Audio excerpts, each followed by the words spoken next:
Hello there, welcome to my YouTube channel.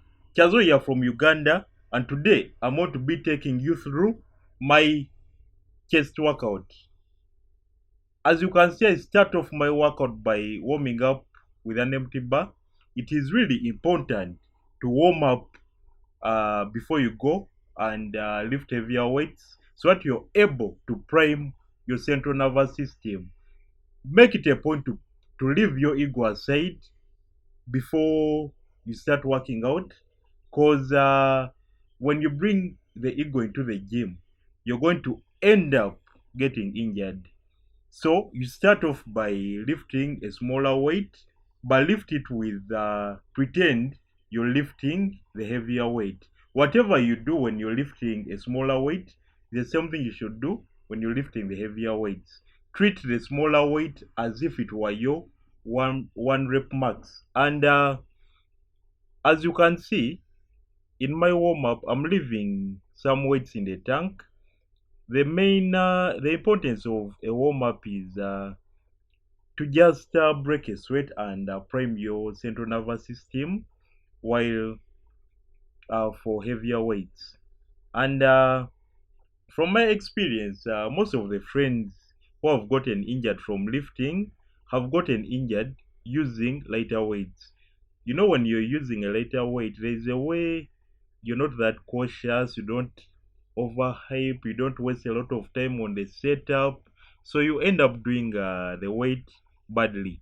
As you can see, I'm taking my time while setting up. That is how I set up for my one rep max. As you can see, I'm not employing a thumbless grip. I wouldn't recommend you to go for a thumbless grip, because I've seen situations where people drop the bar onto their chest or their necks. That would be a nasty experience for you. So what I would recommend is wrap your bar, wrap your thumb around the bar, and make it a point to squeeze the bar really hard. Pretend you want to break the bar into half. That will help you keep your elbows from flaring.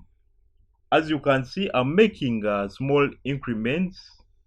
uh, Here I added I'm making 5 kilogram jumps on every set I'm making. Here there's 20 kilograms on each side of the bar, but make it a point to take your time when you're setting up. And it would be ideal, in case you can find a lifting partner, make it a point to have him spot you, because now, like me, I'm more of an experienced lifter. I know what I can't attempt when there's no spotter. So here you can see I'm doing my weird ritual. You see something with my legs.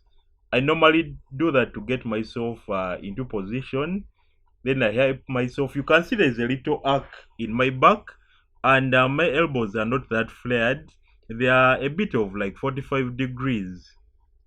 It is important that you use some leg drive. You can see I'm pushing, I'm squeezing my glutes really hard. That's why I keep on telling people that a chest, the bench is a full body movement. It is not just about the chest. It is more than just the chest. I use my legs on the bench press. I know many of you are going to find that a little bit weird, but it is true.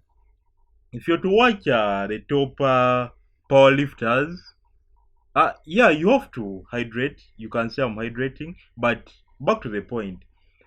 When it comes to a bench press, you have to include in some leg drive, and make it a point to control the weight on the way down. Don't just drop it on your chest. You have to be in control of the weight at all times. As you can see, I take my time when I'm putting it down, but I explode upwards. Uh, it is prudent that you take your time while you're setting up, and make it a point to pause it on your chest so that you're fully in control of the weight. But at times when I'm lifting and I'm really, really explosive, I don't care about the pose. All I care about is being explosive. But here you can see I got a 20 kilogram plate because someone interrupted my workout.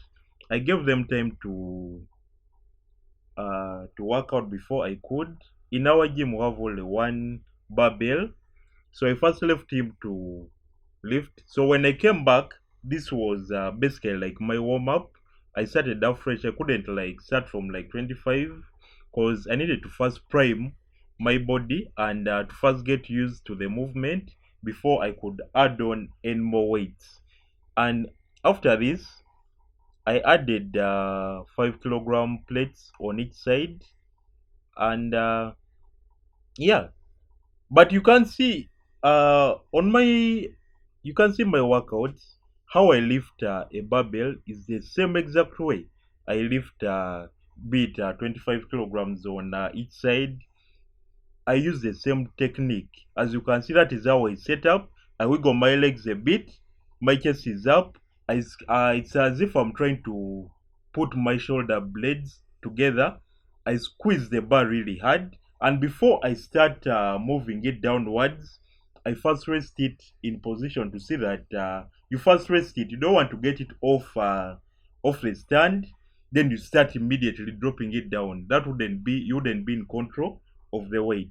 What I would recommend, lift the bar off, stabilize it a bit before you can drop it downwards.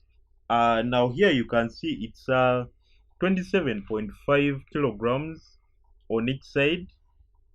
But you see, I make it a point. You first see where you're gripping. You first get where you're going to grip. Set your legs and you have a slight arc in your back. I know this is a bit controversial. There are some people who are so anti having a curve, like a slight arc in your back, but for safety purposes, I think you ought to have a slight arc. There has to be a degree of an arc in your back, but what I would recommend is don't have such of an arc in that you can't even employ leg drive. Have an arc in which you're really, really comfortable in. Here, I was lifting 30 kilograms on each side. As you can see, I first set my arms, set up the legs, hype myself up. There are things that are going through my mind. Uh, then, before I drop the bar downwards, I first pose it upwards. You can see, yeah, that is me. Now, can you see my legs are moving?